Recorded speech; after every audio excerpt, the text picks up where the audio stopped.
Hello everyone, this is AmberAnkNA here. Welcome to my channel.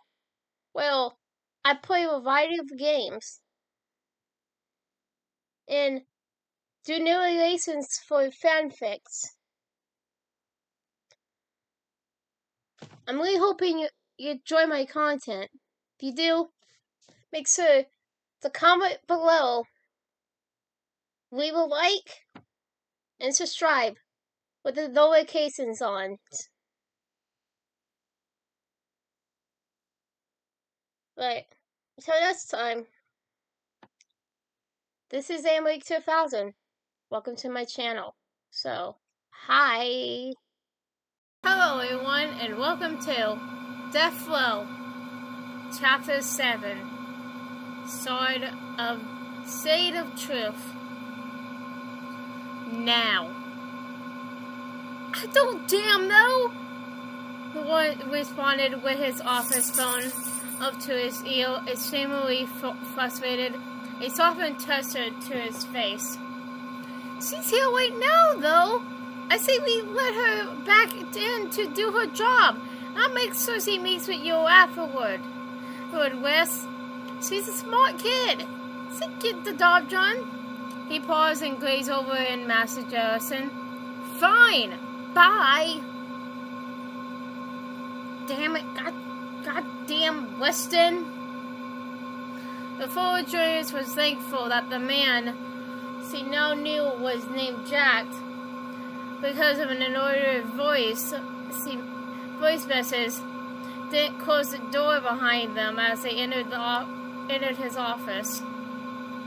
It was tough to think clearly after the attack and knowing what could have happened if she hadn't activated some sort of time, reversal power.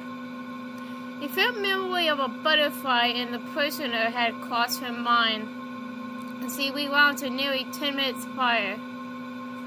Her shin crawled and her stomach curled at the horrific memory of being attacked. A mixture of confusion and rage clouded her thoughts. Though she was getting to the prison was her number one priority. The trip to her destination was a bore, as all her party had kicked on and her mind was still wearing.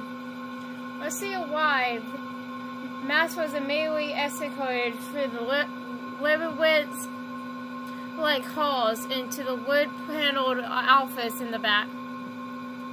He pissed at you, Goy, the man dryly started, saying with a crooked frown, hiding the sin on the side of his face. A little piece of advice. When your boss calls you or tests you, you should probably respond.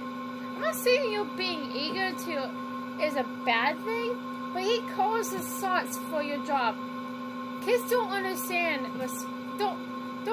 respect these days. Respect? Fuck that asshole. Also, don't push the damn panic button in. There's no reason to. I know you deal with some sort of mental stuff, I guess, but we absolutely cannot have a repeat yesterday. Got it? He applied the same standard device he previously had, so she could send them a signal in the event something unexpected took place. Max felt her eyebrows rolling and her face twisting down towards the center.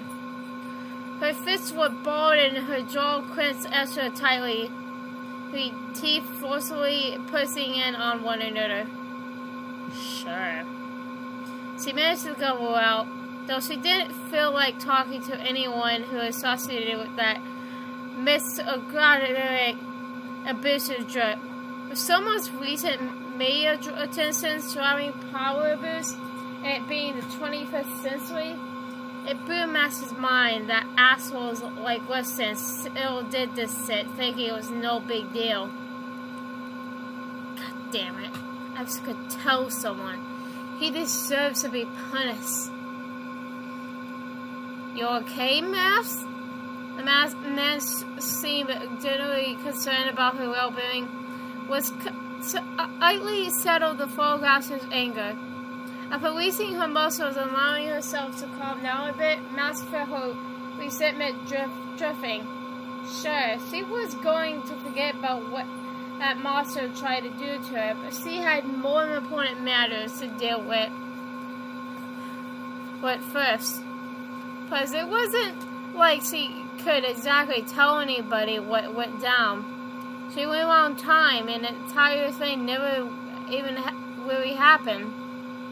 Or did it? One thing was for sure, the story and the job didn't really matter anymore. All she cared about was seeing the person again. Seeing Chloe. October 11th, 2013.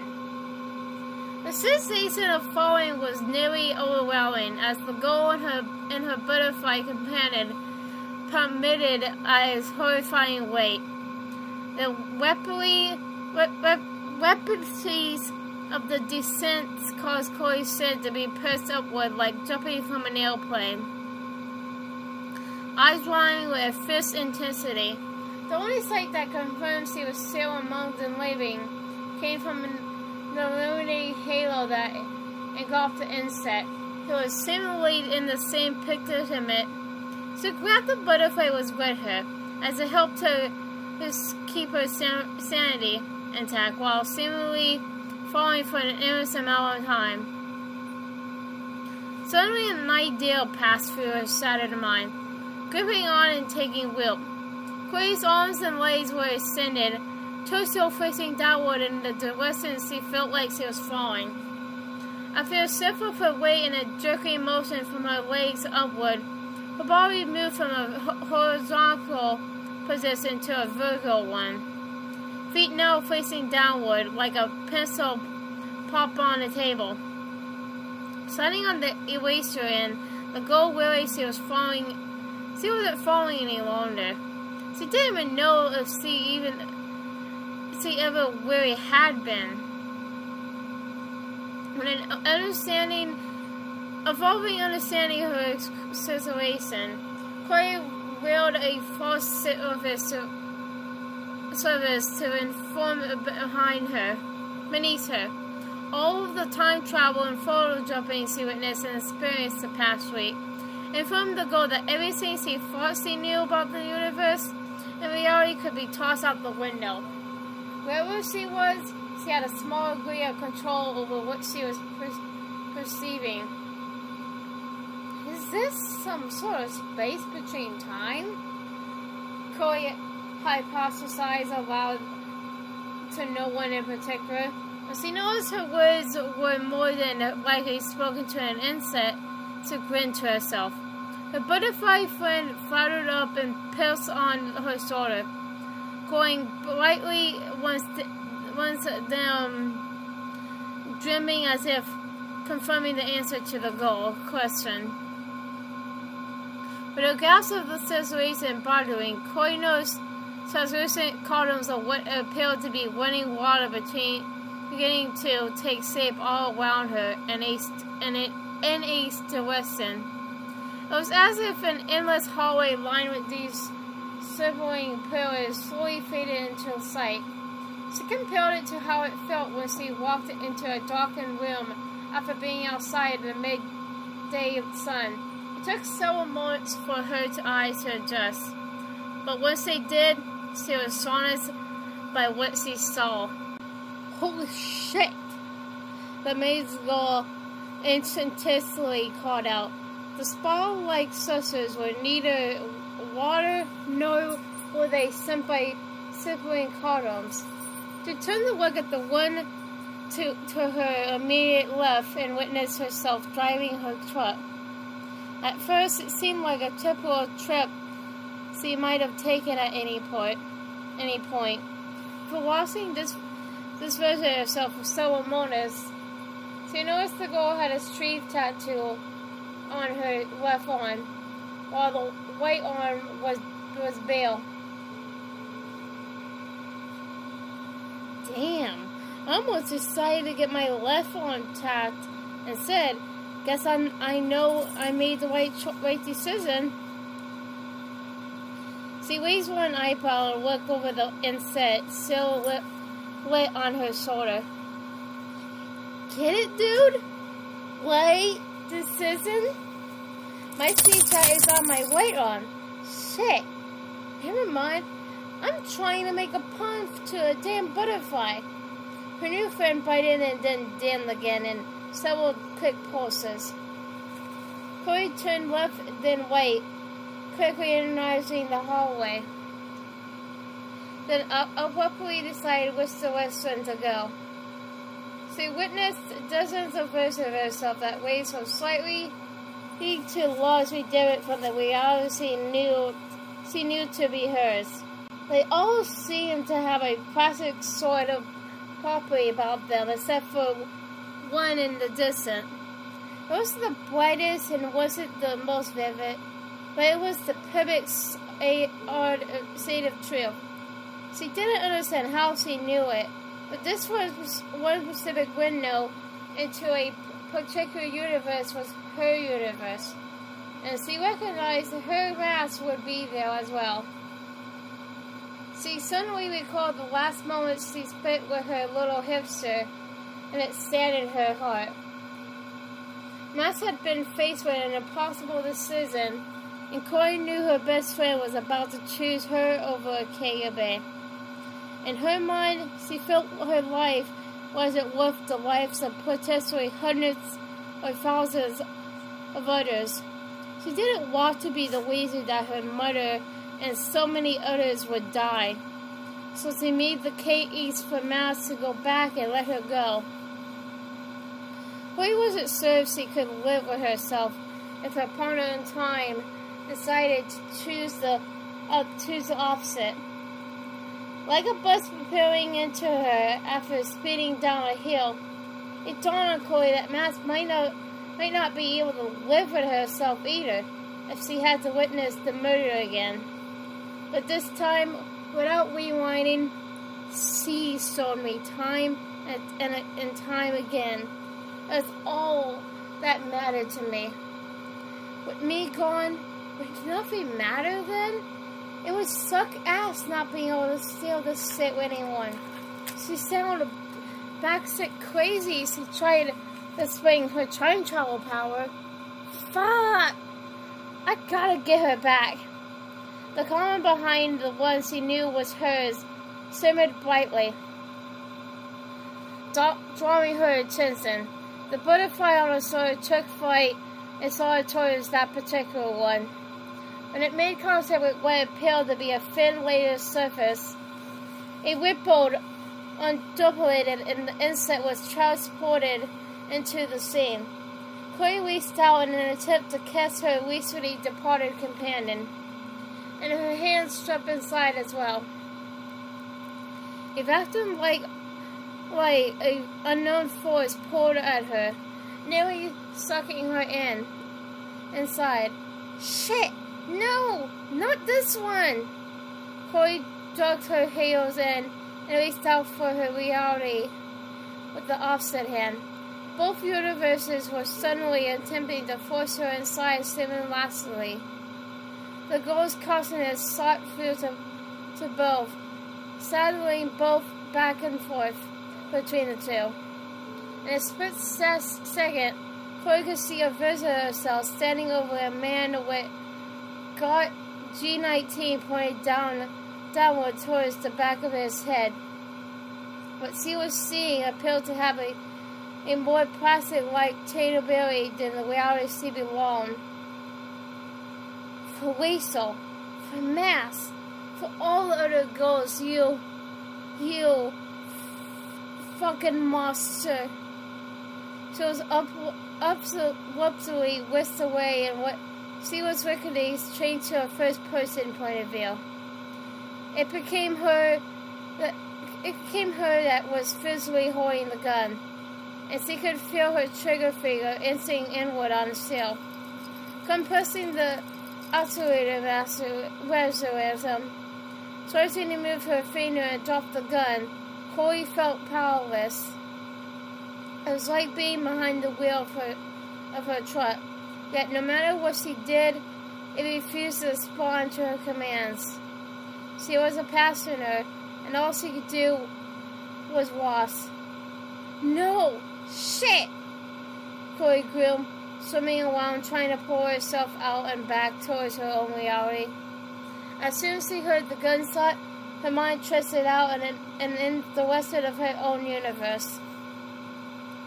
Upon entering, she noticed both realities was throwing together like a sort of creamer being stirred into a cup of coffee. Her peripheral sight bred to get away as she felt the cold steel of the weapon once again in her hand, and a warm powder of gooey liquid sprinkled across her face. Through distortion and bird vision, Chloe noticed a sulfurous scent fill her nostrils. Like steam clearing from a boiling pot of water, clarity returned.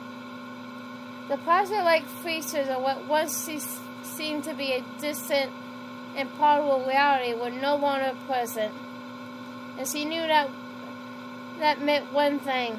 Chloe somehow intermingled and separated what she was experiencing, combining a universe where a version of herself murdered a man, but a home universe where her mask lived. Freeze! Freeze! Drop the gun! Everything slowed to an ugly halt.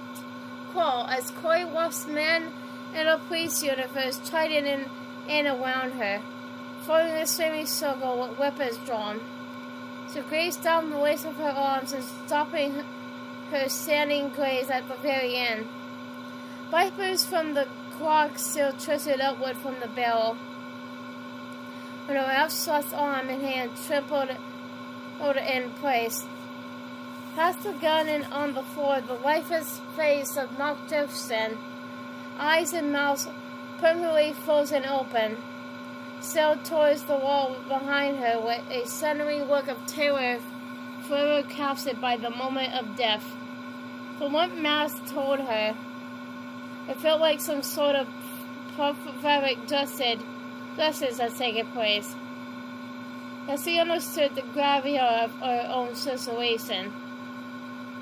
While she didn't exactly pull the trigger, there would be no way to explain what happened without ending up in a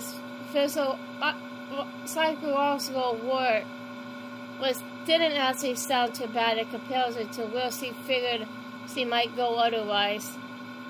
In slow motion, Chloe crashed down and placed the weapon on the ground, while being apprehended and tossed to the floor.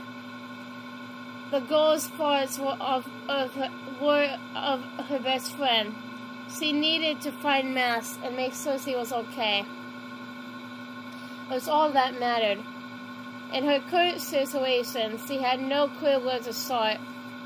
There would be no way to prove her innocent or what has actually happened to her. She wasn't even sure if she knew herself. It was obvious she made it back to her own reality, but it was less clear how she managed to insert a scene from another into hers. A million words, phrases, thoughts, and ideas safe around her mind, non-solid enough to set a course of action. There was no doubt she would need a plan. When or how it would come to her was currently a mystery. For the time being, she would keep her mouth shut and refuse to speak. That way, she could focus every single ounce on her energy on getting back to Mask and making things right. Now. You say you're fine, Mask. The woman hesitated. I believe you. Last time, I'm gonna say this. The governor will want a full report soon. This story is big for you and for your organization, but it's much larger for others. A lot of damn monstrosity to me, but it's not my role to understand things way above my pay grade. You understand? Mask slowly nodded, first playing an intense game of ping pong with one-sided focus on Chloe and her trying to shake the tail of the wasted attack from her memory. "Well, let's go," Kami insisted, and even insisted in her tone. The forward journalist wasn't interested in small talk or being around the bush any longer. It was in the same building as the prisoner, and she didn't want to waste any more time. "I'm ready." The warrant restored to the walkie-talkie, which was fastened to his dress near the middle, and pushed the button in, pointing it as he spoke. A few moments later, the same guards from the day before entered the office and tensed up and appealed for the next orders. They confirmed the cameras were disconnected and all forms of communications were cut off from the cell, and the prisoner was securely shackled and placed at the table. "All right, come on in. Come on then," the man behind the desk confirmed. Sliding for the door, he stretched out his arm and waved it in front of himself, indicating his intention to have the journalist go before him. The guards lead the way, the two of them in the front, and Mass and the one bringing up the wheel. "Why, look, an order in my water." Mass scanned her surrounding in a 360-degree location, then continued on. As he drew nearer, all other thoughts melted away, leaving only Chloe on the girl's mind. The four pairs of boots and shoes echoed through the narrow hallway as everything seemed to slow to a snail's crawl. Like a steady beating draw in an empty warehouse, she could hear the endless thumping from her chest deep inside her ears. Her heart pumped outward from within, causing Mass's breathing to tremble. She didn't think anyone else noticed, but she physically felt uncomfortable. Unless she had her meds with her. An indescribable loyalty to the inmate persuaded the girl to stop taking her pills. It somehow felt like the right thing to do, despite the fact that she didn't understand why. As the group of four opened the corridor and rounded the glass corner, Mass instantly looked towards the prisoner, yelling to see those beautiful, mesmerizing eyes once more.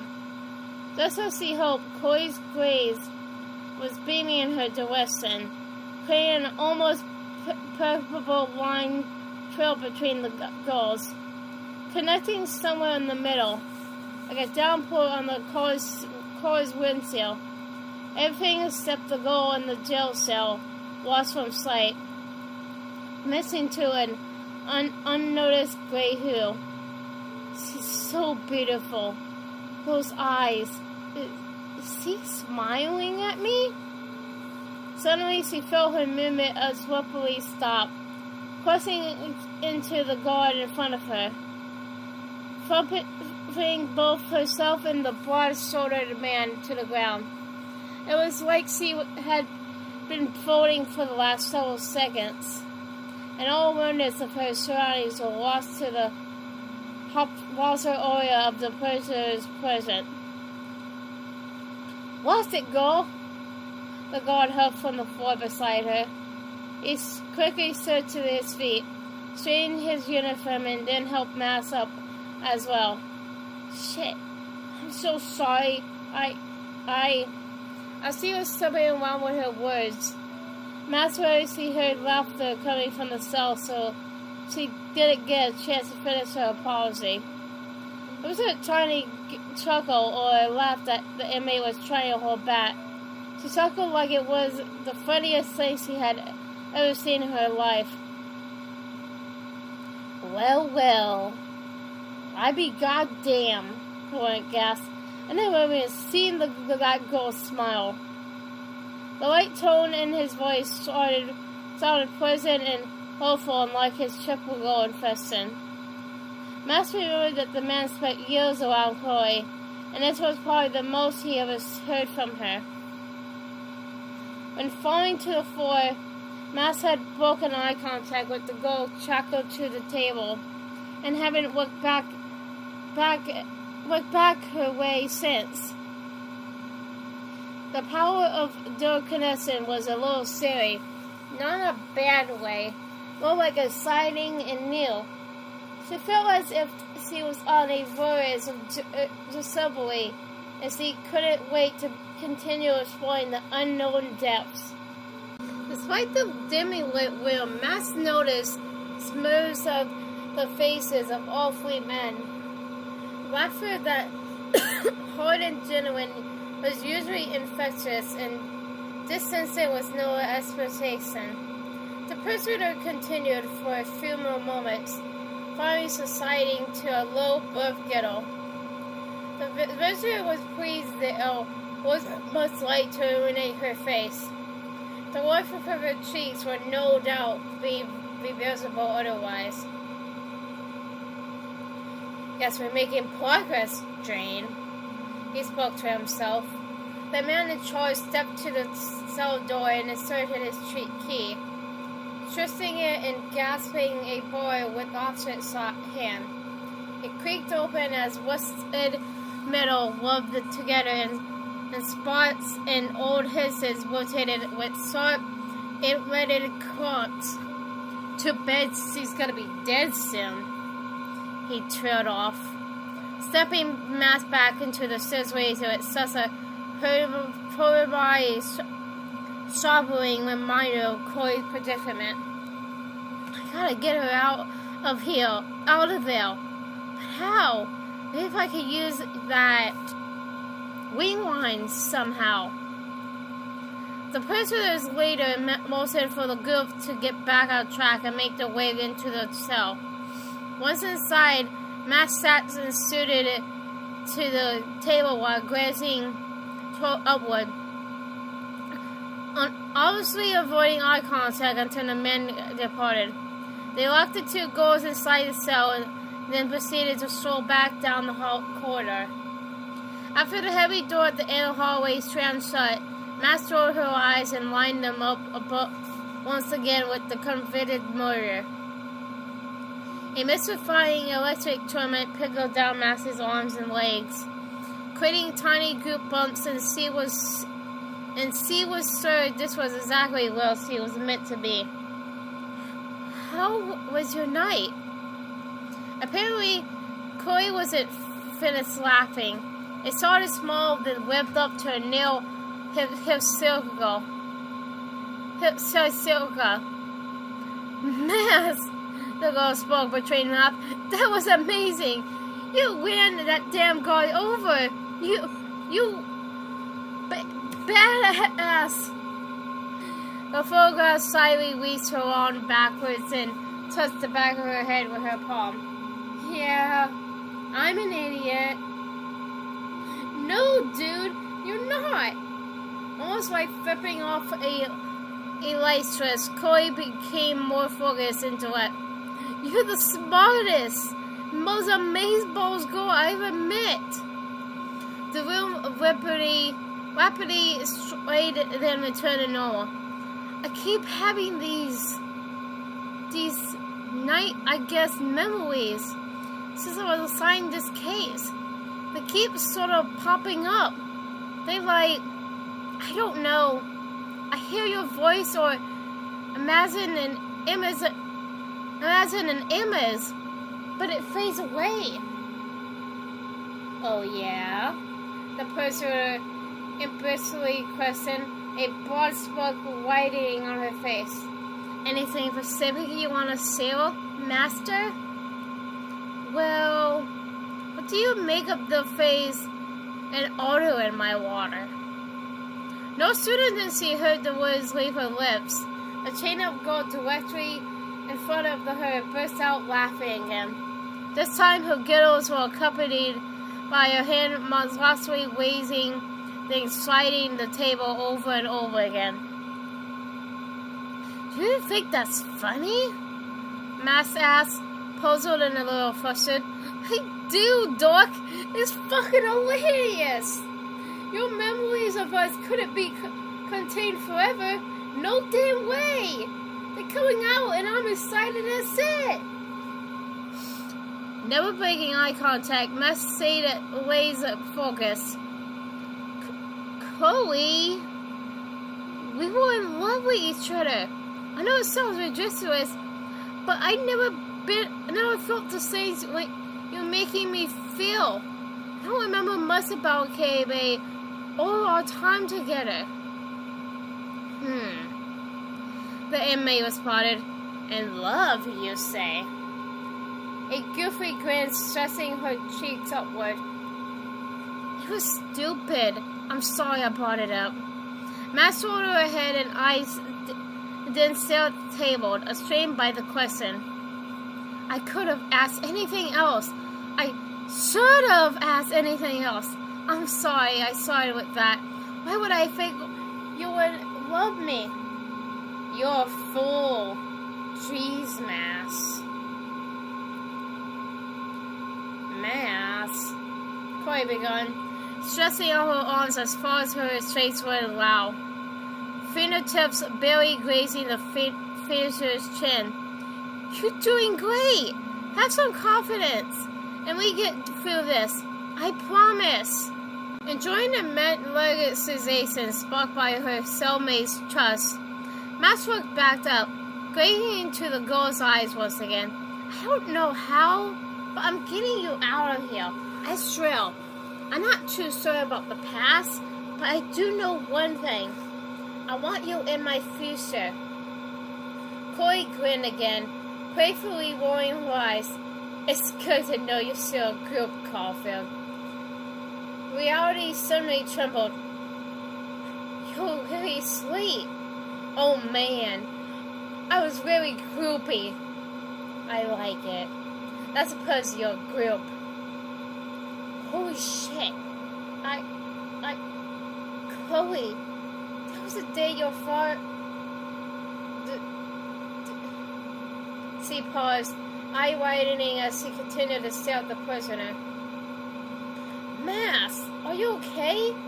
Looks like you were looking past and through me for a second. I just remembered something big. I think.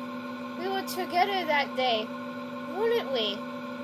A bell-like string of her tail at her heart, causing it to miss a couple of beats. It was the worst day of your life. There was week and moment, and her breathing started and her eyes began to fail. Listen, Maximus, I made peace with what happened then. Let's focus on the good news. Your memory is coming back, dude. That's great. It doesn't feel too great. The sadness of that day flooded the photographer's mind. She could see two young girls standing in a hallway watching a woman open the front door. Shuddering as she entered, the barn ran up and Max could almost audibly hear her heart started, like a glass vase falling to a kermit floor. The lights will forever change them, breaking an eye. Yet Max felt the guilt of 1,000 pounds crushing down in an instant, nearly crushing her. Chloe, what did I do? Why do I feel so guilty? Shh, Max. I make you a promise. When you figure out how to get me out of this shit sack, I tell you everything I remember. Deal? Chloe held her hand up from the table and spread her fingers. She kept it up and gazed down at Max's fingers, which were now balled up together in a corner of the table. The brunette slowly released her fist and its one hand upward. Hers was smaller than the inmate's, but it seemed to fit perfectly in place. The two girls, fiercers in question, showed a silent moment with fingers interlocked and stretched out before them. Max leaned in a little closer and looked down at their hands, then back up to Chloe's eyes. Fully diving inside, she released her guilt and allowed herself to slip by a gist. In that instant, things felt right. It was the first time in as long as she could remember as he didn't want to turn around and went away. There was nowhere else in the entire world that she would rather be than exactly where she was, in a dank and dirty jail cell with convicted murder. The small girl confidently opened her mouth, breaking the silent moment that had set in.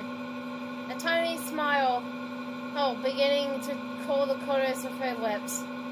Deal. Hi everyone. This is AmberAnkNA 2000 again. Well, I hope you enjoyed the video. Because, I really did enjoy making it.